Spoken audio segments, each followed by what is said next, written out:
पता है, जब भी हम जहाजों के बारे में सोचते हैं तो हमारे दिमाग में सिर्फ लकड़ी या स्टील की तस्वीर नहीं आती है ना। हम असल में बात कर रहे होते हैं इंसान के साहस की, उसकी खोज की और उस जज्बे की जिसने पूरी दुनिया को बदल कर रख दिया। तो चलिए आज इसी कहानी में थोड़ा और गहराई तक उतरते हैं।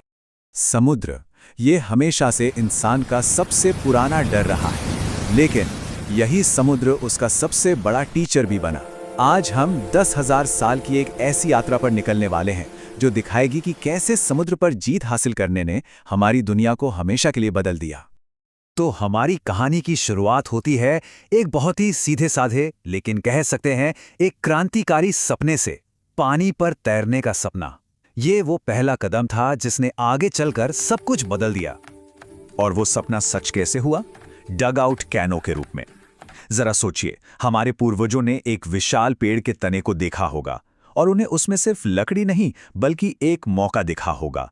उन्होंने आग और पत्थर के औजारों से, सोचिए कितनी मेहनत लगी होगी, उसे खोखला किया और बस इस तरह इतिहास का पहला जहाज तैयार हो गया।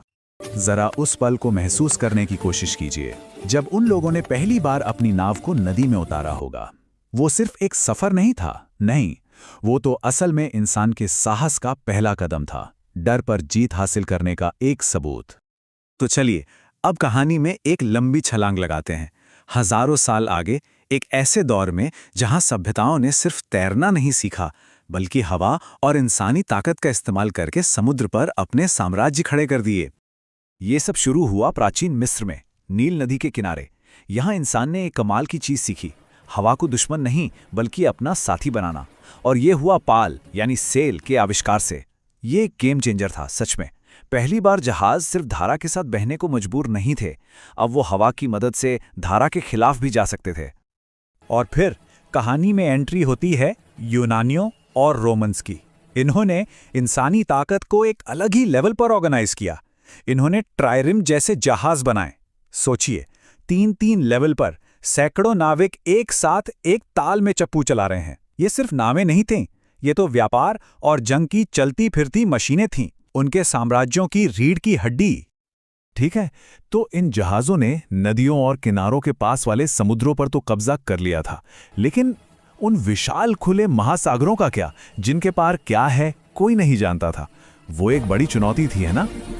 और यहीं से शुरू होता है खोज का एक नया दौर, एक ऐसा समय जब कुछ बहादुर नाविकों ने उन विशाल अनजान समंदरों को पार करने की हिम्मत दिखाई। और ऐसा करके उन्होंने सिर्फ दुनिया के नक्शे नहीं बदले बल्कि इस ग्रह के बारे में हमारी पूरी समझ को ही हमेशा हमेशा के लिए बदल दिया। इस दौर की रफ्तार को देखना बड़ा मजेदार है। जैसे वाइकिंग्स को ही ले लीजिए, वो अपने लॉन्ग शिप में कोलंबस से भी 500 साल पहले ही नॉर्थ अमेरिका पहुंच गए थे। सोचिए, फिर 15वीं सदी में वास्को डी गामा ने भारत के लिए समुद्री रास्ता खोज निकाला। और फिर मैगेलन का वो मशहूर अभियान जिसने ये साबित कर दिया कि दुनिया गोल है। फर्डिनेंड मैगेलन के ये शब्द उस पूरे दौर की सोच को कितने खूबसूरती से बताते हैं। समुद्र कोई दुश्मन नहीं, ये एक दरवाज़ा है। मतलब अब समंदर कोई रुकावट नहीं था बल्कि एक रास्ता था जो एक नई और विशाल दुनिया की तरफ खुलता था। और फिर कहानी में आता है अगला बड़ा मोड़। अब हमने हवा की मनमौजी ताकत को मशीनों की भरोसेमंद ताकत से बदल दिया। और बस यहीं से हमारी दुनिया की रफ्तार तेज हो गई, बहुत तेज। देखिए, भाप के इंजन ने सच में सब कुछ पलट कर रख दिया। पहले जहां यात्राएं हवा के भरोसे थीं, अब वो एक तय शेड्यूल पर होने लगीं। मतलब अब जहाज मौसम के गुलाम नहीं रहे, वो ज्यादा तेज चले, ज्यादा बड़े बने। और इसने ग्लोबल ट्रेड को एक ऐसे लेवल पर पहुंचा दिया जिसकी पहले कोई कल्पना भी नहीं कर सकता था। और आज के जहाज तो किसी साइंस फिक्शन फिल्म से कम नहीं लगते। स्टील के विशालकाय ढांचे, जीपीएस नेविगेशन जो इंच इंच का हिसाब रखता है, रडार सिस्टम, सोनार और तो और न्यूक्लियर पावर से चलने वाले जहाज। ये सिर्फ जहाज नहीं है, ये पानी पर तैरते शहर हैं, चलते फिरते किले हैं।